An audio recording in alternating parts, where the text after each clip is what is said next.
As you're turning in your Bibles to the fifth chapter of Daniel, I want to begin by reading a poem that some of you may be familiar with. It's kind of gotten some, maybe even though it's a little over 100 years old, actually a lot over 100 years old, it's got some maybe some certain notoriety in recent years, but it's a poem by William Henley known as Invictus. And it goes like this: Out of the night that covers me, black as the pit from pole to pole, I thank whatever gods may be for my unconquerable soul. In the fell clutch of circumstance, I have not winced nor cried aloud. Under the bludgeonings of chance, my head is bloody, but unbowed. Beyond this place of wrath and tears looms but the horror of the shade, and yet the menace of the years finds me and shall find me unafraid. It matters not how strait the gate, how charged with punishment the scroll. I am the master of my fate. I am the captain of my soul. Some of you may be familiar with this as it was Timothy McVeigh right before his execution. That was his final request, that this poem would be read at his execution. And I just, he wanted the whole world to know that he was the master of his fate. Was he? I mean, what about the arresting officers? Or the presiding judge that presided over his trial, Judge Mage. What about him? I mean, what role did he play in determining Timothy McVeigh's fate? The jury that convicted him, or the Supreme Court that denied his appeals, or the physician that administered the lethal dose. Who was the master of his fate? What about the Lord as the final arbiter? We're going to see a similar type of attitude tonight through a new character that's going to be introduced to our story named Belshazzar. And about 23 years have passed between chapter 4 and chapter 5. We ended up last week with Nebuchadnezzar, and that's the last we see of him, which I basically understand that to have been his coming to Jesus moment in chapter 4. But in Jeremiah chapter 27, Jeremiah has a prophecy. And starting with verse 6, Jeremiah 27:6 says, and now, this is God speaking, he says, now I had given all these lands into the hand of Nebuchadnezzar, the king of Babylon. My servant and the beasts of the field I have also given him to serve him. So all nations shall serve him, and his son and his son's son. So his son's going to serve, all the nations will serve not only Nebuchadnezzar, but his son and then his grandson, until the time of his land comes, and then many nations and great kings shall make him serve them. And this was written about 609 BC. This is before Nebuchadnezzar actually had ascended to the throne.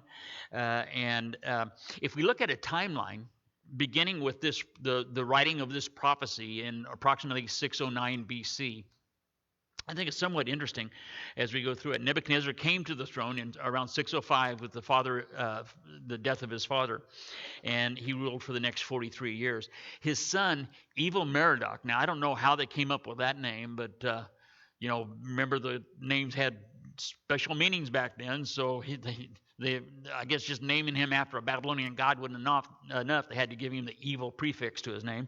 But he reigned just for 2 years afterwards, and then he died. And he was actually murdered by his son-in-law, or Nebuchadnezzar's son-in-law, Nergal-Sharezer. And he came to the throne and ruled for 4 years. He killed his brother-in-law and then came to the throne. And his son, when Nergal-Sharezer died, his son, Labashi-Marduk, was still a boy. And I read one account where it said that he was kind of not really all together mentally, but he was still just a boy. He only reigned for a short period of time. Some accounts say 2 months, some say 9 months, but there was a coup because they viewed him to be incompetent, either by age or by mental capacity. There was a coup, and he was bludgeoned to death.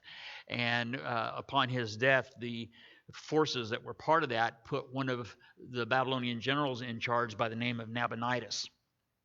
And he ruled from 556 to 539. He was uncertain origins. We're not real sure what his pedigree was. He wasn't really of royal lineage. His mother was a priestess to the moon god Sin.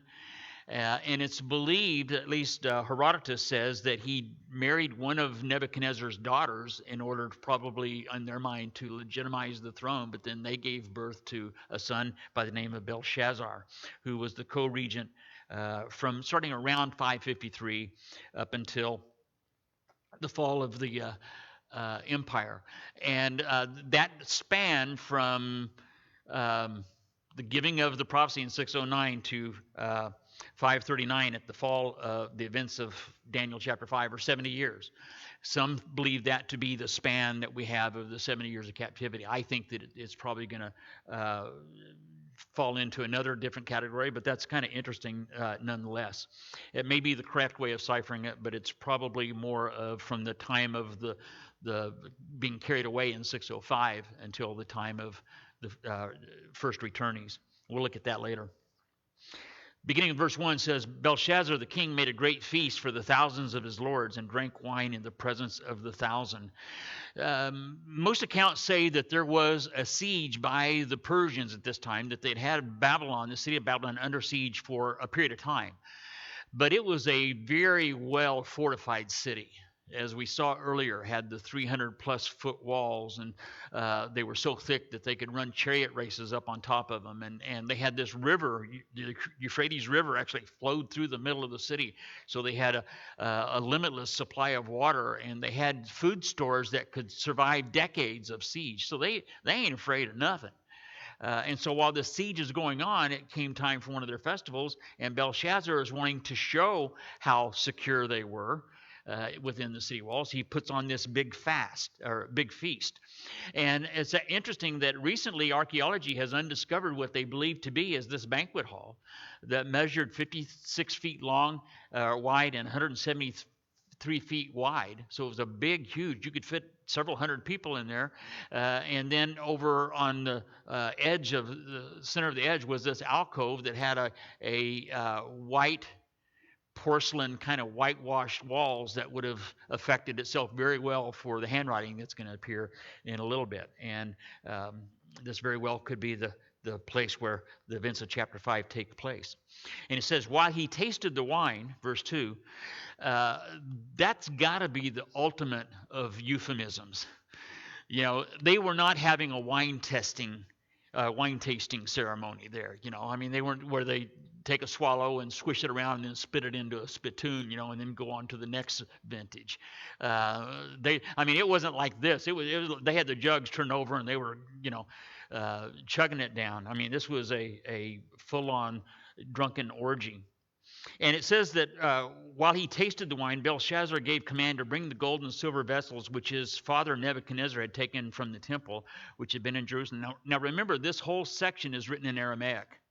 From chapter 4 clear up until chapter 7, it's all written in Aramaic, and they don't have a word for grandfather or great-grandfather in Aramaic. They just have to say your father, and then your father's father, and then your father's father's father, which was kind of awkward. And so they just said, oh, the father, and then you had to figure out how many there were in between. So Nebuchadnezzar was actually his grandfather, not his father. But he said, they took the gold and the silver vessels that his father had taken from the temple in Jerusalem, and the kings and his lords and his wives and his concubines were drinking from them. You know, much of what we know about Belshazzar and his pops, Nabonidus, comes to us from this archaeological find known as the Nabonidus Chronicle. And it's part of a whole series of several of these cuneiform clay tablets that have been found that together are known as the Babylonian Chronicles. But this tells us that Nebuchadnezzar had married, or Nabonidus had married Nebuchadnezzar's daughter, and that was his way to bolster his claim to the throne because his wife was actually descended from royalty. But I think more specifically, that might have been what was going on in Nabonidus' mind, but more specifically, God caused him to be married so that he could fulfill Daniel 5:2 and be Belshazzar could be Nebuchadnezzar's grandson. But Nabonidus spent most of his time not in Babylon. in the 17 years that he ruled, 9 of them was spent outside of the Babylon, predominantly down in this place known as in Arabia, known as Tema, and it's a long way from Babylon. And so he'd put his son Belshazzar as a co-regent to kind of rule from Babylon, take care of affairs there. And Belshazzar wasn't very popular. He wasn't a very good politician. He was a good general, good military guy, but he wasn't a very good diplomat, and he was very unpopular. And history is unclear as to exactly why Nabonidus spent all his time down in Arabia. There's some record that he had some sort of health issue, and so he was down there for his health. Others say that maybe he was trying to secure the southern border of the empire, and so he felt like he had to be down there. Might have been just something about those Arabian Nights, that kept his attention in the south. But we don't really know why he spent his time there, but he did. And then Belshazzar was left to take care of the affairs of state in Babylon. And so they brought the gold vessels, in verse 3, that had been taken from the temple of the house of God, which had been in Jerusalem. And the king and his lords, his wives, and his concubines drank from them. And they drank wine. And they praised the gods of gold and silver and bronze and iron and wood and stone. It was just as McVeigh wanted that Invictus poem read at his execution. This is basically this is Belshazzar's execution. I mean, he's got hours to live right now. He doesn't know that yet because he thinks he's the master of his fate. He's the captain of his destiny. And so he brings out these vessels that had been part of the furnishings of the temple, made out of gold and silver, that had been part of Solomon's temple in Jerusalem. And he brings these out, and they're drinking, having this big drunken orgy, and they're toasting all the gods of gold and silver. And basically he's shaking his fist at God and saying, "You're not the boss of me." And in that same hour, the fingers of a man's hand appeared and wrote opposite the lampstand on the plaster of the wall in the king's palace. And the king saw the part of the hand that wrote. Talk about a major buzzkill. I mean, they've all probably got a pretty good buzz going on here. And I mean, it was just, it was not only just him and his lords, but it was all of his courtesans, all of his concubines, and they had all of these prostitutes that they'd brought in. And I mean, this was a no-holds-barred orgy. And they were just seeing who could party the hardest. And here he is sitting front and center, where everybody in the whole banquet hall could see his table. And right in the middle of this big bash, a hand appears, and it starts writing on the wall of this white plaster. Now, sometimes I'll ask the question of how many accounts do we have of God writing in the Bible? And people will say, well, he used his finger to etch the 10 Commandments. Okay, and then you got Jesus when he stooped down in the dust to write in John chapter 8 about the woman that had been caught in adultery, and he started writing something in the dust. Okay, there's another example of God writing. And then some people say, well, the handwriting of the wall of Daniel chapter 5. But it doesn't say it was God. It says it was the fingers of a man's hand. Whether this was God or not, we don't know. I mean, it could have been the angel Fred. It could have been his hands for all we know. But it just says it was a man's hand, and he started writing. And it says that the king's countenance changed. I bet. And his thoughts troubled him, you think? So that the joints of his hips were loosened and his knees knocked against each other. When it says that the joints of his hips were loosened, now if you got any of the other of the modern English translations, they try to say something like, his knees he got weak in the knees, or he became unstable and he had to sit down, or something like that. There's all different kinds of delicate ways that some of the modern English translations try to render this, but that's not what's being described here. Okay, and I don't know any delicate way of saying it other than just simply saying he had to go change his toga. Okay, I mean, this was an extremely nerve-wracking kind of a thing, and not only did the joints of his hips loosen, but then his knees were knocking together as well. And the king cried aloud. And as we read these next few verses, it almost reads like chapter 4. In fact, it almost reads like chapter 2. We could say, haven't we been here before? This is kind of like the same verse all over again. He cried aloud and said, bring the astrologers and the Chaldeans and the soothsayers. And the king spoke, saying to the wise men of Babylon, whoever reads this writing and tells me its interpretation shall be clothed with purple and have a gold chain around his neck. And he shall be the third ruler in the kingdom, because he was the second ruler. Nabonidus was the number one. Belshazzar was number two. The best that he could do would be make somebody number three. And so he'll be the number three guy in the kingdom. And all the king's wise men came, but they couldn't read the writing or make known to the king its interpretation. So, it's a consonantal language, Aramaic. It's just like Hebrew. There's no vowels in it. And probably it was written either like as an acrostic or is written, Hebrew reads from right to left. All the Eastern writing languages are that way. Oriental languages read from right to left. Maybe this was written left to right, or vertical or something like that. And when you take the vowels out of it, that would have been very confusing. And so they saw some letters, but they didn't make any sense to them. They couldn't read it or make known its interpretation. And then King Belshazzar was greatly troubled, and his countenance changed, and his lords were astonished. And then the queen, verse 10, this is the first time we see her. Probably it's best to interpret this as understand this not as the queen like his wife, but probably the queen mother. Probably his mom. Some people even say it might have been Nebuchadnezzar's widow, but she would have been pretty old if that's the case.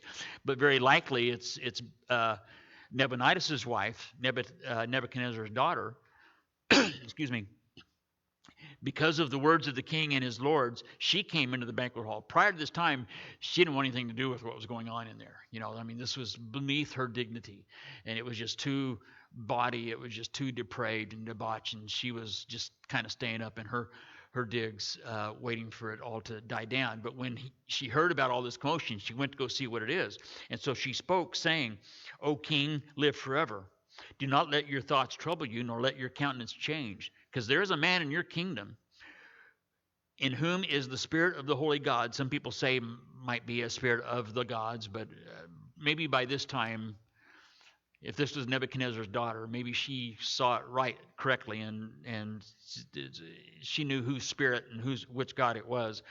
And in the days of your father, Nebuchadnezzar, in the days of your father, light and understanding and wisdom, like the wisdom of the gods, were found in him. And then she says, King Nebuchadnezzar, your father the king, made him chief of the magicians, the astrologers, the Chaldeans, and the soothsayers. You know what she's saying to him? She starts off, O king, live forever. She's being just as diplomatic as she can. This is her son, but he's also the king. But she's trying to make very known to him, she says, Nebuchadnezzar, your father, the king, he knew who this guy was. And he would have immediately called for him. And what she's saying is, you, belly boy, you see, I knew King Nebuchadnezzar. King Nebuchadnezzar was a friend of mine. He was my dad. And you, sir, are no King Nebuchadnezzar. That's ineffectively what she's saying, only much more diplomatically than that. And so inasmuch as an excellent spirit, knowledge, understanding, interpreting dreams, solving riddles, and explaining enigmas were found in this Daniel, whom the king named Belteshazzar. Now let Daniel be called, and he'll give the interpretation. And so Daniel was brought in before the king, and the king spoke, and he said to Daniel, are you that Daniel who is one of the captives from Judah, whom my father the king brought from Judah? I've heard of you, that the Spirit of God, now he's probably not, probably in Belshazzar's terminology, that's probably supposed to be a little s and small g plural. The spirit of the gods. He's not recognizing Yahweh as sovereign. But he says, I've heard that the spirit of the gods is in you, and that light and understanding and excellent wisdom are found in you. And now the wise men and the astrologers have been brought in before me, that they should read this writing and make known to me its interpretation, but they couldn't do it. And I've heard of you that you can give interpretations and explain enigmas. Now, if you can read the writing and make known to me its interpretation, you shall be clothed with purple and have a gold chain around your neck, and shall be a third ruler in the kingdom. And so Daniel answered and said before the king, "Let your gifts be for yourself, and give your rewards to somebody else. Yet I will read the writing to the king, and I'll make known to him the interpretation."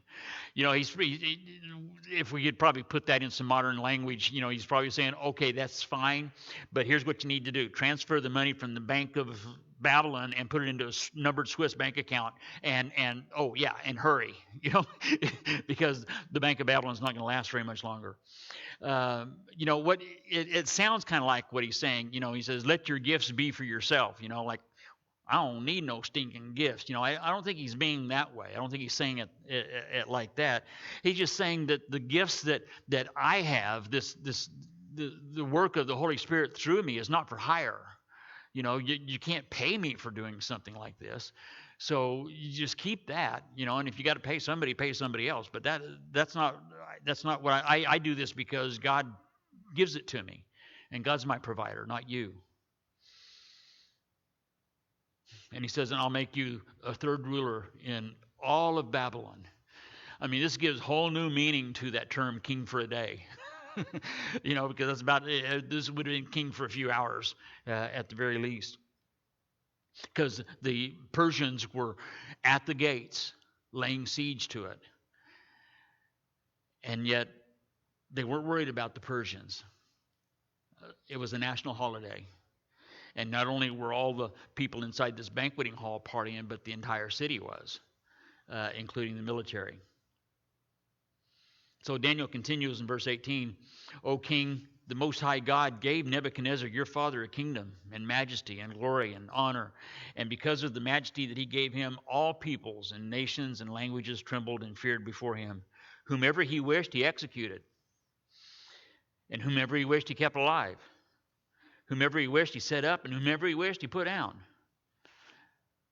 But when his heart was lifted up, and his spirit was hardened in pride," he says, I refer you back to chapter 4, "he was deposed from his kingly throne, and he took his glory from him. And he was driven from the sons of men, and his heart was made like the beast, and his dwelling was with the wild donkeys. And they fed him with grass like an oxen. And his body was wet with the dew of heaven, until he knew that the Most High God rules in the kingdom of men, and he appoints over it whomever he chooses. But you, his grandson, Belshazzar, have not humbled your heart, although," check this out, you might want to underline this, "although you knew all this." Now, as Nebuchadnezzar's grandson, he'd probably gone out and fed his grandpa some hay from time to time. I mean, he would have lived in the palace. He would have gone through this period of time. He would have been very familiar with what his grandfather had gone through and what the result of that experience had been when he finally came to himself and humbled himself before the Lord and then proclaimed that there is only one God and he is Yahweh. He knew this. He'd been taught this. Daniel says, and although you knew all of this, somehow it slipped from your memory. James, in the last verse of James chapter 4, in his epistle, he says, "Therefore, to him who knows to do good and doesn't do it, that's sin." There is what we call the sins of commission. That's when we commit a sin. We commit an iniquity. That's a sin. But the Bible also says, James 4:17 says, there's also what we would call the sin of omission. That's knowing the right thing to do and not doing it. That's just as bad as doing the wrong thing when you should be doing the right thing. And I think that, he says to Belshazzar, you knew this. You knew what your grandfather had experienced. You knew the hard lesson that he had to learn, and he passed that on to your dad and to you, and yet you guys have chosen to reject that and go in the ways of Babylon, go in the ways of the world. There's a poll done some time back, and some kind of God, some kind of deity, that there's a supernatural world out there. 95%. There are a lot of people that claim to be atheists, but they're really not. They believe that there's some spiritual force in the cosmos, and 95% of all Americans believe that. 65% of them believed that he is the all-powerful, all-knowing creator who is involved, interacts in the world today. Over half of Americans believe that. Well, gosh, I guess that makes us a Christian nation then, doesn't it? I guess we must be a really God-fearing kind of people, huh? The truth is that it would be, logic, science, so much points to the fact that there is an intelligent being that is governing the not only the affairs of men, but every electron within the universe. And it would be very logical that this being would communicate to his subjects. It would be illogical for him not to. Right? To think that God would create something as vast as the universe with all the billions of light years in breadth, and he would orchestrate the way each electron moves and interacts with another electron, and the intelligence of the design of this place, it would be illogical that he wouldn't try to communicate to us somehow. It's an intelligent design. It would be the intelligent thing for him to communicate to his designees. Otherwise, why did he put eternity in our hearts? Solomon wrote in Ecclesiastes that he has put eternity in our hearts. And we're the only beings that look up at the sky and says, who are man that you're mindful of us? We have all these different kinds of religions in the world. The Babylonian panthology was only one of them, of man knowing inherently that there is a God that they're answerable to, and so they got it all twisted up. They got it, the truth of it's all jacked up, but they tried to somehow appease him or them or it, because that eternity is in our hearts. And Daniel is saying to Belshazzar, you know this. Your grandfather taught you these things. But instead, he says in verse 23, you have lifted yourself up against the Lord of heaven, and they've brought the vessels of his house, God's house, before you, and you and your lords and your wives and your concubines, and have drunk wine from them, and you have praised the gods of silver and gold and bronze and iron and wood and stone, and yet you don't see, don't see or hear or know, see or hear or know, but God who holds your breath, your very breath is in his hand. He owns all your ways, and him you haven't glorified. And then the fingers of the hand were sent from him, and this writing was written. He says, yeah, I'll help you. I'll tell you what it says, and I'll give you its interpretation, but it's going to come with a $50 sermon first. And this is the inscription that was written. And then he says, Mene, Mene, Tekel Upharsin. So as I said, it was probably written in some sort of an acrostic kind of a way, or vertically, or reverse, or some way that made it hard in that consonantal language to be able to understand, just like a bunch of random letters. And he says, so that's the reading of it. Now let me tell you what it means. This is the interpretation of each word. Mene, your God has numbered your kingdom and finished it. The word mene, means numbered or measured. And in the New Testament, in Luke, where we have the parable of the minas, that's the word. That's where the word the mina comes from, this Aramaic word mene, which was a weight of silver or gold. It was a particular weight of money. And he repeats it. He says mene, mene. And then the next word is the word tekel in verse 37, and that's where our shekel comes from. That's also a weight. It's a particular measure of money, and it says you've been weighed in the balances and found wanting. And universally, man has this idea of balance scales as being some sort of we have that blind liberty justice holding the scales of justice in our hands, and that's kind of a universal way of fairness and justice is the scales have to balance. And spiritually speaking, we always think it's got something to do with like the good outweighing the bad, and that's the way all religion is kind of orientated itself to, is just we got to have more good on our good side of the equation than we have on the bad side, which is kind of silly when you stop and think about it. I mean, how many of you here tonight think I could jump further than you could? Nobody's going to answer this, huh? Okay, all right. Well, let me make it easy on you. How many of you think you could jump further than I could? Okay, we got one person. Okay, how many of you think you could jump across the Grand Canyon? Of course, none of us could do that, and we always do this weighs and balance thing. That we do this balance scale sort of thing of the way we determine whether I'm good or bad is I'm going to measure it up against you, and I can jump further than you can. I'm not as bad as you are. I'm gooder than you are, and so that kind of gives me the edge. But the reality is that that's not the standard. The standard is perfection. And it's trying to jump further than somebody else is ludicrous in light of the fact that you can't jump across the Grand Canyon. You can't jump to heaven. You can't make yourself acceptable to God. And so he's showing him that in this, what you have done, you have come way short, dude. And then verse 28 says the third word is the word Perez. Your kingdom has been divided and given to the Medes and the Persians. The word Perez means divided. Upharsin, he says, many tickle Upharsin. Upharsin it's the consonant, like we would have our word and. It's been weighed and numbered, weighed, and it's been divided. It's the U is the consonant, and then the IN on the end means plural. So it's the idea. Upharsin is Perez.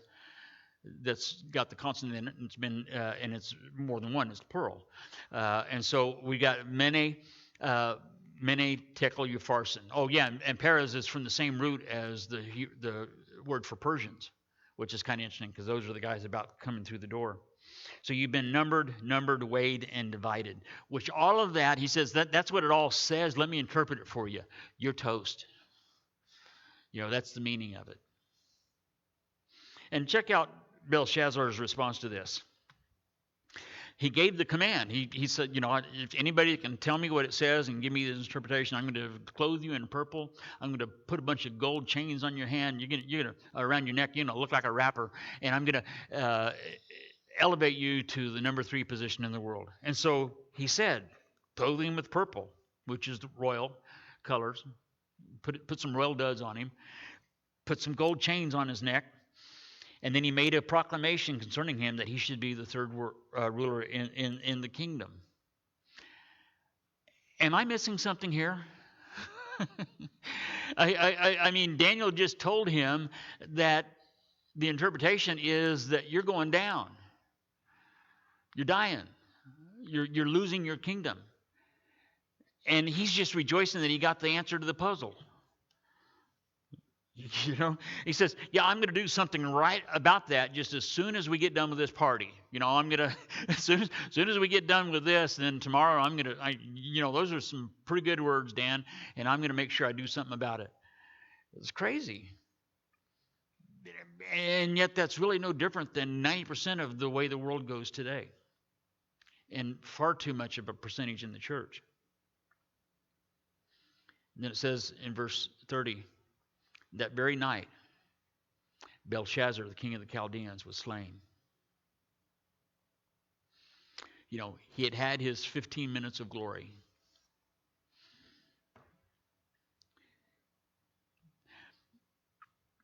As I said, the Persians had laid siege to the city for some time. The records are a little sketchy on it. I'm not really sure to what degree, but they'd been laying siege for some time, and they knew that they couldn't climb those 320-foot walls.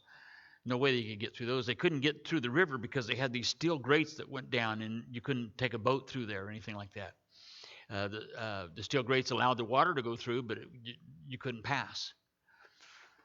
And so what they did is they diverted the course of the Euphrates upriver a couple of miles. They diverted the course of the river so that the water actually went down. And one of the, I think it's Josephus that says that when they went through, they were walking on the water was only up to their mid thighs as they went through. Well, they had no opposition because the guards were all drunk. The entire city was having this celebration of this national holiday. Nobody was concerned about safety because they thought they were secure within these 320-foot walls. And so they came in, they took over the kingdom without even so much as shooting an arrow. The city was so big that it took several days. Most of the population didn't even know they had become Persians overnight until several days had passed by, because there was no battle, there was no scuffle. And that very night, they came into the banquet hall, and Belshazzar was executed. He had had his 15 minutes of glory. And it says in verse 31, Darius the Mede received the kingdom, being about 62 years old. Now, one of the things that the critics have is they say that there's no record of anybody named Darius at this time that fits into this time frame. And so, therefore, he's a fictitious guy that this proves that Daniel was not written by some guy in this 6th century BC, and that, all the different things that they're trying to do with it. And he was probably known by a different name. He was one of Cyrus's generals. He was the guy that took the city, and it says that he received the kingdom. He took the kingdom from Belshazzar right before he died, and then he presented it to Cyrus 2 weeks later when Cyrus arrived. And Josephus tells us about when Cyrus did come 2 weeks later, after they had taken the city and secured it and changed the flags and the official seal and all of that, and it was now Persian. And then Cyrus came to receive the kingdom from Darius, and as he was approaching the city, this little old wrinkled guy that was like in his 90s, he came hobbling up to Cyrus and his big entourage. And he came up to him and he just asked for permission to be able to speak to the king just for a moment. And this old man was a guy by the name of Daniel. And he was carrying this big scroll, and he unrolled this scroll and rolled it out before Cyrus so he could read it. And it was the scroll of Isaiah. And he turned in the scroll of Isaiah to what we today would call chapter 44, starting with verse 2 or 28.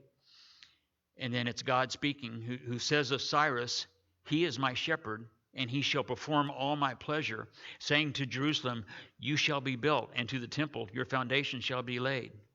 And thus says the Lord to his anointed, to Cyrus, whose right hand I have held, to subdue nations before him, and to loose the armor of kings, and to open before him the double doors, so that the gates will not be shut."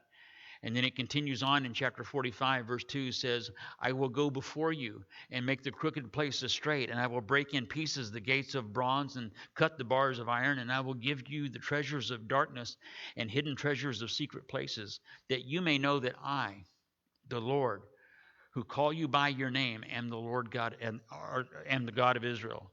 For Jacob my servant's sake and Israel my elect, I have even called you by your name, and I have named you, though you have not known me." Now, what's significant about this is Daniel was showing this scroll to Cyrus. He unrolls it, and Cyrus is reading it right along with him. And Daniel said, "This has been one of our prophecies for over 150 years." This was written around 725 BC. And he shows this to Cyrus, and he says, "Our God called you by name 150 years before you were even born." And Josephus says that Cyrus fell down on his knees and began worshiping God at that moment. Now, secular history doesn't say anything about this. Secular history says, "Oh, that's just something that the Jews made up. That was just something that Josephus did, that it's not found in any reality." Well, here is reality.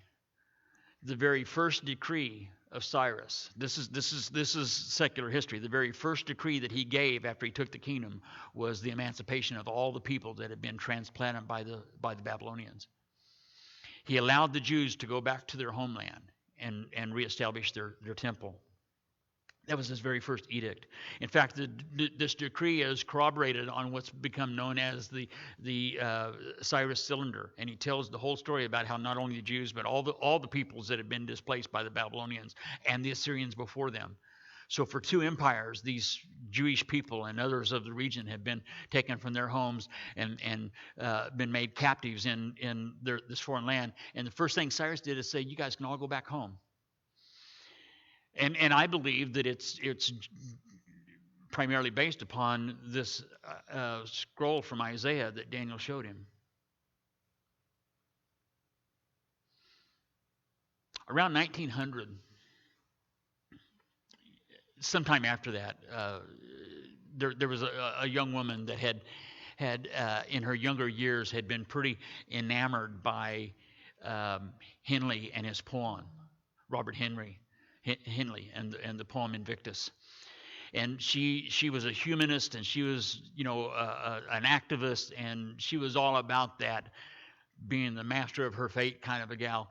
And she'd been quite a devotee of Henley's until she got saved. She was a Roman Catholic, but she got saved, and she got really saved.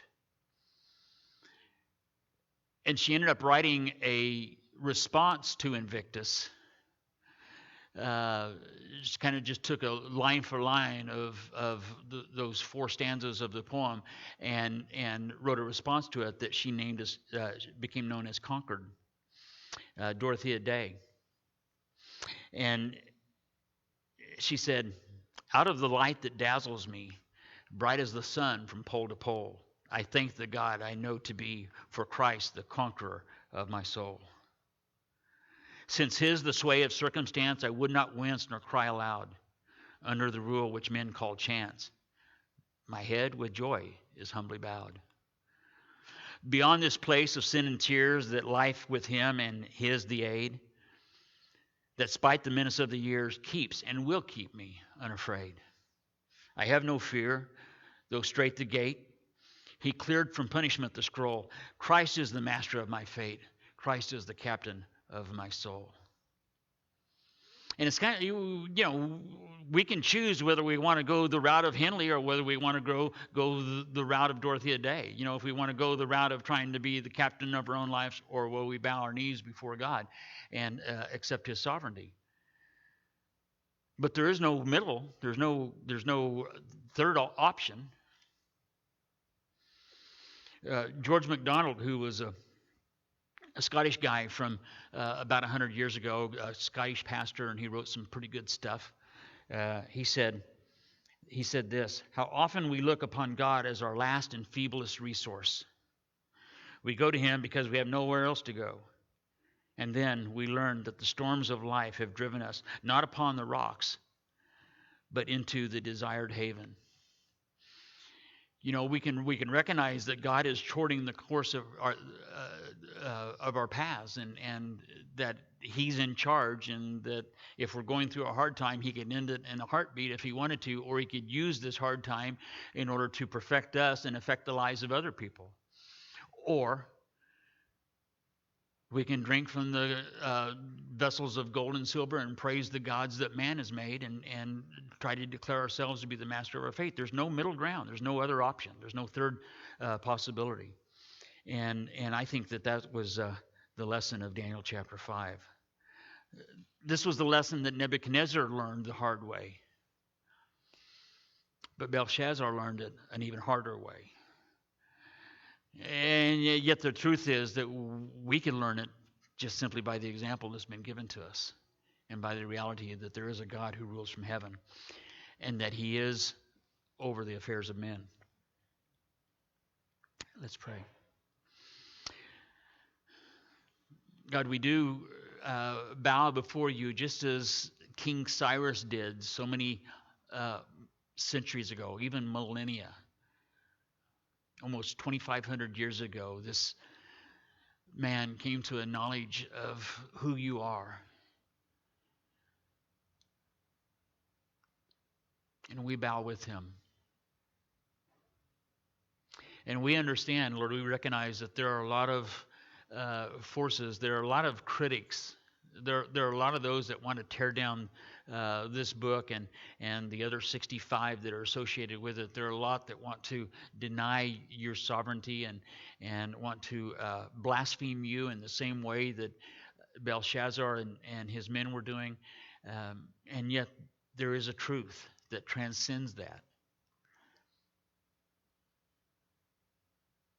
And that truth is that you are God, and that you reign. And that you reign in love and in truth and in power and majesty. You reign in grace and in mercy. And we bow before that. And we praise you in Jesus' name.